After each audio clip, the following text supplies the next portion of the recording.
Hi. Muslims claim the original Qur'an revealed to Muhammad has been divinely transmitted and perfectly preserved, and the text that we read today is the exact same Qur'an. In this video, I will utterly destroy and refute that claim. In Sahih Muslim, Volume 4, Hadith number 4418, we read, "It was narrated that Abdullah bin Abbas said, Umar bin al-Khattab said, when he was sitting on the minbar of the Messenger of Allah, Allah sent Muhammad with the truth, and he revealed the book to him. One of the things that Allah revealed to him was the verse of stoning. We recited it, memorized it, and understood it. The Messenger of Allah stoned adulterers, and we stoned them after him.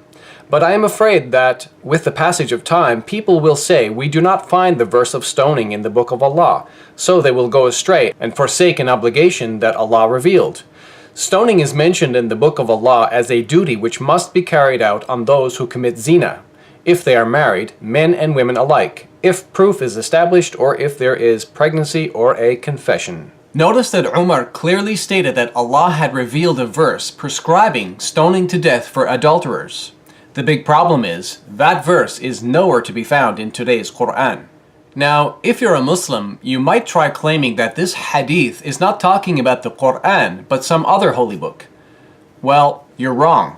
Let me draw your attention to the Arabic here. وَأَنزَلَ عَلَيْهِ الْكِتَابِ means, and he, meaning Allah, revealed the book to him, meaning Muhammad. The Arabic verb here, anzala, is translated as he revealed. However, it also conveys the meaning of to send down or to descend. In other words, instead of Allah revealing the book to Muhammad, Allah actually sent down or descended the book upon Muhammad. And the only book that was revealed to or sent down to Muhammad was the Qur'an. Now, if you're still not convinced the hadith is referring to the Qur'an, let me also draw your attention to the Arabic قَرَأْنَاهَا وَوَعَيْنَاهَا وَأَقَلْنَاهَا, meaning we recited it, we memorized it, and we understood it. Now just ask yourself, which book do Muslims recite and memorize? It's not the Torah or the Gospels. Obviously, it's the Qur'an. Now let's get back to Umar. Notice that he claimed the verse of stoning had been revealed to Muhammad and was part of the original Qur'anic text. But as I said, we do not find it anywhere in today's Qur'an. Please note, I'm not interested in any theological or legal implications, or if Muslims consider this verse abrogated or not. My main concern in this refutation is the historical preservation of the original text of the Qur'an and how it differs from today's text. You may have noticed the hadith I quoted informed us about the missing verse, but didn't give us the actual wording of that missing verse.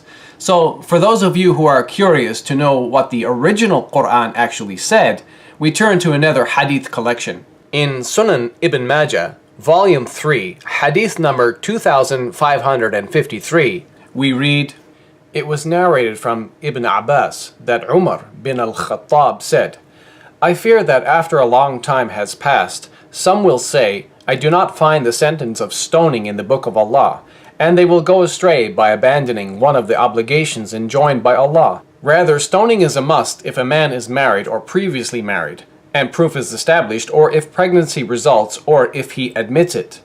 I have read it in the Qur'an.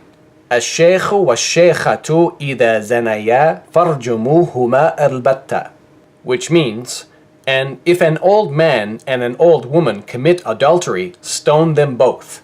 The Messenger of Allah stoned adulterers, and we stoned them after him." And this hadith is sahih, or authentic. And again, as I mentioned, we don't find this verse anywhere in today's Qur'an.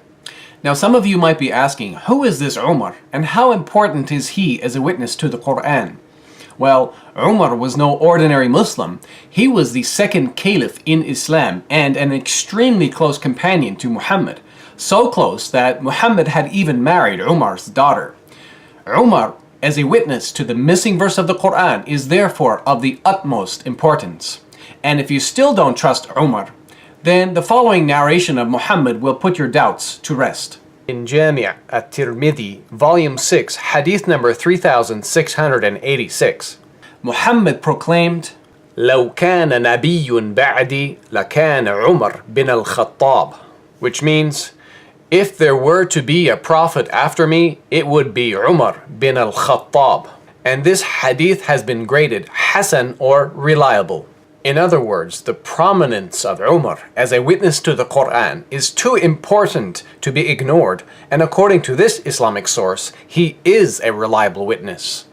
Now, in ending this video, I think you will agree I have sufficiently illustrated from authentic Islamic sources that the Qur'an we have today cannot be an exact copy of the original Qur'anic text of Muhammad. Therefore, today's Qur'an is incomplete and not perfectly preserved. So, I have refuted the Muslim claim. For more narrations on the Qur'an's missing verse of stoning, please consult Sahih al-Bukhari, Hadith number 6829, the Musnad of Imam Ahmad, the Muwatta of Imam Malik, and other Sunni Muslim Hadith collections. For Shia Muslim sources, please see the description box below. Thanks for watching, and God bless you.